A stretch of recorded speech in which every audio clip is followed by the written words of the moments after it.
मुस्लिम की मसिंग से लाख अहुंगा मखाइनी 3.5 लाख नेबा मितई की मसिंग ना लाख तरागा निपान यौदे मखोई की हेंगलीबा सांगसी द हेंगतपत तारगदी मितई की मसिंग से 89 लाख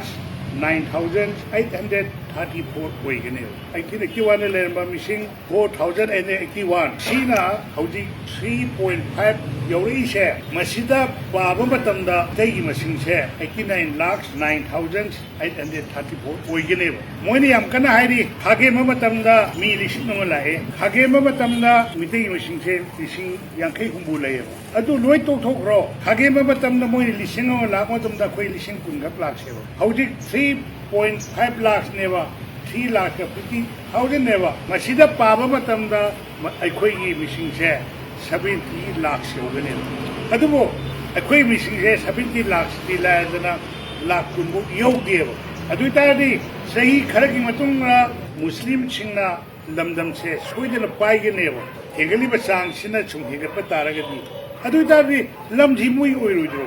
मणिपुर से नुई ओरदोबा मतम से नुईना कनो कौबी है बांग्लादेश कौगेरा बांग्लादेश कौगेरा कौबियो कौबियो बादु कंगलिपाक मणिपुर लोरदमनी इलदे याउदे हाबे कमते वाबिरनु मरमदे लमजी नुई ओइदरोबनी मसिदि मयेंगना तारबनी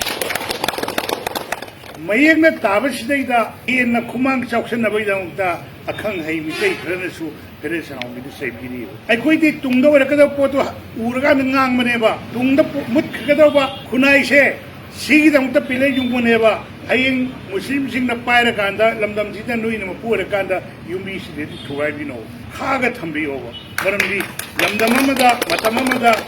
ये छाय लेबा प्रूफ कुनमंगा लेरंबोरे हौजिक पुरुम लिसिंग फापोते मोयो मोसांग लिसिंग फापोते पिक खबा प्रूफ मयाम से मुतखरगनी ने युंगमनेबा मितै सोइदना मुतकनी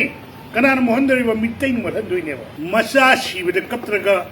मिसा सिबदे कपेबा ममार खोंपांग कावबद नोकान मी ममार खोंपांग कावबदो अदुदन अवाब फोंदोए सिने निमिति मुतकने हाइसि मितै सोइ मुतकने मरमदि मसागी जाति दमता ममांग द मितै सैबदा नोंगना ताब ngamba मसार ममा सैबदा मागी ग्रुप सैबदा मागी ऑर्गनाइजेशन सैबदा मा यावना सौगलगा वांगांगबा हाइरुगा कम्युनिन थोकनी पृथ्वीदा कम्युनिन फीलिंग लेतबा जाति दो सोइदन मुतकनेबा इंगो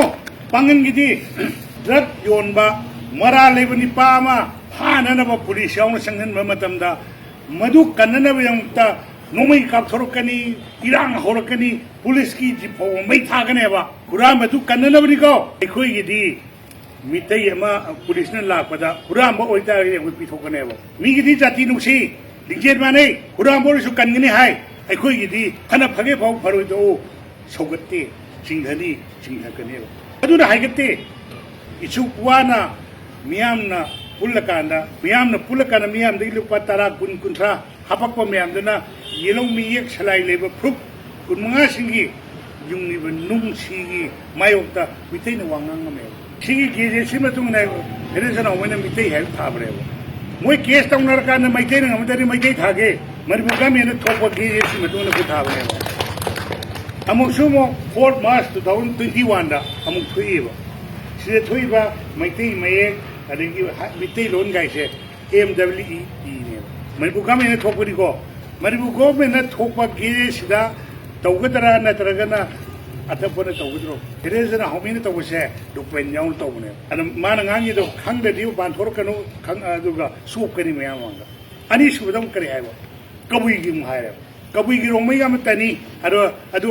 कबुइ जो हापा रोमै जो हापा गेगी हापिनो मा करि खंगे माना ngangi दि तंखुगी बतांग ngangoबो कना ऑब्जेक्शन तौ माना मितै बतांग के दुआंगिनो कबुइ बतांग के दुआंगिनो कबुइ हायबो प्रूफ सिदा रोमै शोरमेबो बट 2012 तकी मोइना अखोइदि कबुइ के पुंजररोय अखोइ रोमै ओबे तोंगांबा ट्राइब अम लेजरगी हाइदना इदियागा मेरसी इरे मोइ मयाम चंग होनरकांदा 2012 ता इदियागा मेन मोइसि तोंगांबा ट्राइब अम नेना लेखबनेबा अदुगी पोचुरेबा कोइ सिदा लेरिसि सिदा यावरिसि तोंगांबा ट्राइब अम ओइना लेखबा येक सलाई लेबा प्रूफ तो तोंगा तोंगा हप्ताबने ꯑꯩꯅ ꯍꯥꯏꯅꯤꯡꯉꯤꯗꯤ ꯀꯕꯨꯏꯒꯤ ꯔꯣꯡꯃꯩꯒ ꯑꯃꯨꯛꯇ ꯄꯨꯟꯁꯤꯟꯕꯤꯔꯣ ꯔꯣꯡꯃꯩꯒꯤ ꯒꯦꯖꯦꯠ ꯃꯥꯒꯤ ꯑꯦꯁ ꯇꯤ ꯂꯤꯁꯇ ꯌꯥꯎꯔꯤꯕ ꯇꯣꯛꯊꯣꯛꯄꯤꯔꯣ ꯑꯩꯈꯣꯏ ꯀꯕꯨꯏ ꯈꯛꯇ ꯍꯥꯞꯀꯦꯕ ꯅꯠꯇ꯭ꯔꯒꯅ ꯀꯕꯨꯏꯒꯤꯗꯤ ꯇꯣꯛꯊꯣꯛꯄꯤꯔꯣ ꯔꯣꯡꯃꯩ ꯈꯛꯇ ꯇꯧꯕꯤ ꯑꯩꯈꯣই ꯔꯣꯡꯃꯩ ꯍꯥꯞꯀꯦꯕ ꯀꯕꯨꯏꯁꯨ ꯔꯣꯡꯃꯩꯁꯨ ꯇꯣꯉꯥꯟ ꯇꯣꯉꯥꯟꯕ ꯇ꯭ꯔꯥꯏꯕꯅꯤ ꯍꯥꯏꯗꯅ ꯑꯦꯁ ꯇꯤ ꯂꯤꯁꯇ ꯌꯥꯎꯕꯗꯣ ꯑꯗꯨꯅ ꯐꯦꯗꯔꯦꯁꯟ ꯍꯧꯃꯤꯅ ꯀꯕꯨꯏꯁꯨ ꯔꯣꯡꯃꯩꯁꯨ ꯍꯥꯞꯄꯅꯤ ꯑꯗꯒꯤ ꯑꯃꯅ ꯉꯔꯥꯡ ꯅꯍꯥꯟꯃꯨꯛ ꯀꯩꯅꯣꯅ ꯍꯥꯏꯔꯦ ꯃꯔꯤꯡ ꯎꯄꯥꯔꯨꯞꯅ ꯍꯥꯏꯔꯦ ꯀꯔꯤ ꯍꯥꯏꯔꯦ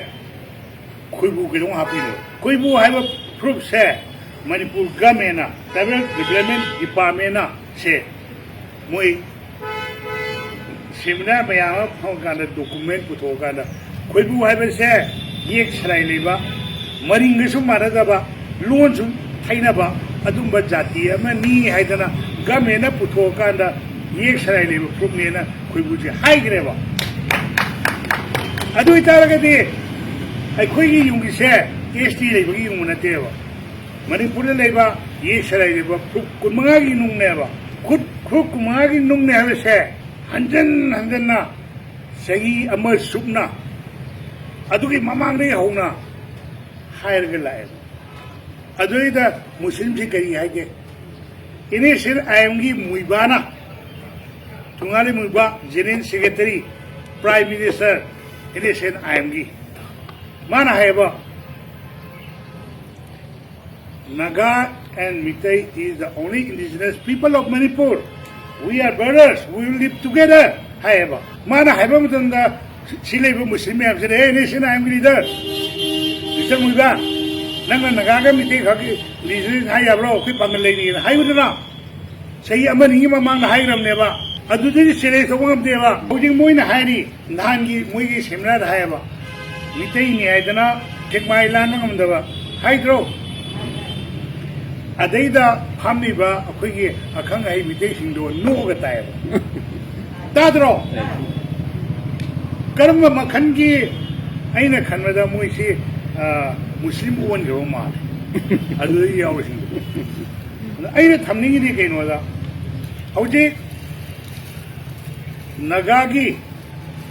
खूब मयाम मुझे हायरकदौरी हयेंग हंजितगी नान खबर थिंगमनी अदु नगागी मयाम हायरकदौरी अखोई मुस्लिम नोई कनोदा छना अखोई छनाबतीदा लाकपदा अखोना अथिंग पीरगदी नु काय चकदौरी